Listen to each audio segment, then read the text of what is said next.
Hey there, 3 fastest ways to connect with your potential clients in order to supersize your business. Now, you might be thinking, I already know what these are. I'm not even going to listen. Well, I used to think I knew this too, but I learned a lot. I'm doing a women's summit right now, and interviewing the speakers has taught me so much, and I can't help but share some of it. And I learned 3 ways, and some of them, of course, we've heard of before, but we don't really get it. We don't really understand the power of these things until we actually apply them in our businesses and in our life, and we see the results of them firsthand. We actually experience them for ourselves. Well, you might be thinking, I know what these things are. Okay, I got to get people's attention. I've got to interrupt what they're doing. They have to see me in the first place.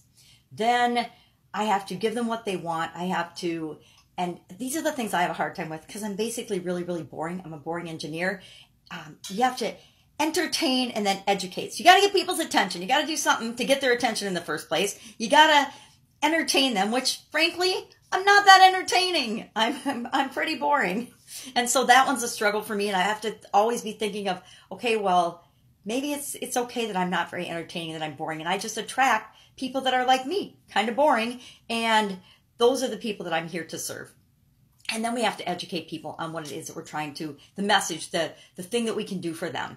Okay, so we get that. We know that, right? But what are some hacks or and I hate the word hacks, but what are some shortcuts or faster ways of connecting with people? Now, big advertising companies, big companies with, hundreds of millions of dollars in budgets for advertising and reaching people, they already know this and they've demonstrated this to us, to me, for decades, but I haven't really been paying attention. I haven't really been paying attention to marketing, being marketed to, or being sold.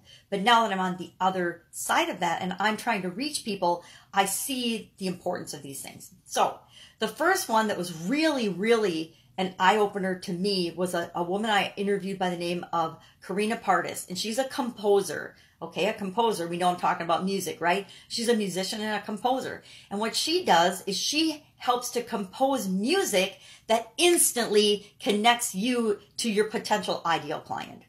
It works fast because music is a universal language. We just feel the vibration of the music. We don't have to interpret or go all the way into the putting something into words and hoping that the words I use mean something similar enough to your interpretation of those words that we have a connection. Huge opportunity for disconnect there, right? Anytime we're having to use actual words or describe something, we all see things from our very own perspective. So it's really easy to misunderstand things. I'm doing this women's summit, and I used a term, for example, that somebody just gave me feedback on. And to me, it's perfectly clear what it means. But to her, she said, you know what? I don't know that I'm your target audience. And I don't really know exactly what you mean by this. I kind of think I do, but I'm not sure. So now I'm going to go back. I'm going to say, okay, what is another way for me to describe that will be clear to the people that I'm talking? So words are a challenge in terms of, and even symbols, but we'll get to that next. Because the second way to immediately reach people or to reach people faster is through pictures and symbols, because pictures and symbols convey a message instantly. As soon as you see the picture, you look at it, and it's all subconscious. You decide what that picture means and if it taps into you emotionally, because the way we connect with people is by tapping in, connecting with them on an emotional level. It's all about emotions. I know, guys, you don't want to hear that. I don't even want to hear it sometimes, but we make all of our decisions, all of the actions that we take are based on our emotions. Now, emotions are not a bad thing. Emotions just are an energetic expression of how we're feeling, but they have energy. And so we need to take into account, how do we want to make people feel? What emotions do we want to elicit? When they see this brand or my brand, what do they immediately feel? Not what do they immediately think, what do they immediately feel?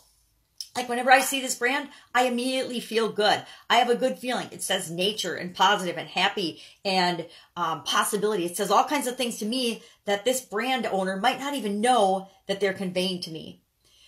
So pictures. So music immediately breaks through and hits people on an emotional level. Think about you're having a bad day and a song you love comes on the radio and it instantly loosens the load and helps you let go of some of the heavy, bad feelings that you've been having and lightens up and puts you immediately on the course of getting in a better mood. That's how powerful music is. Immediate emotional connection to people.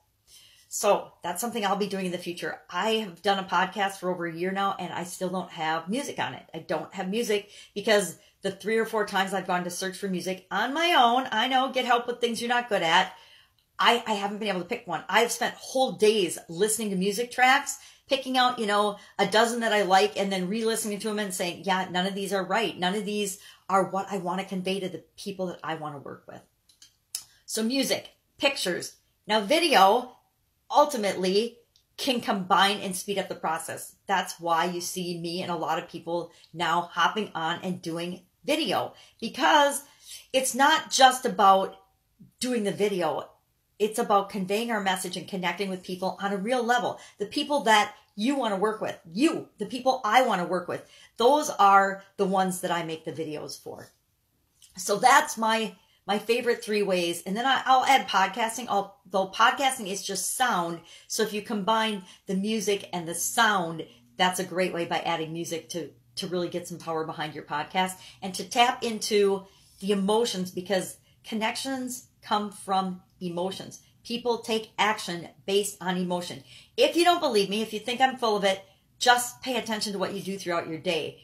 When you have to go to the bathroom, you act because you get up and you go to the bathroom because you're feeling an emotion. Like how embarrassing would it be if you wet your pants? Or when you're hungry, you get up and you go in the kitchen or wherever and you get something to eat, or you pull a snack bar out of your drawer.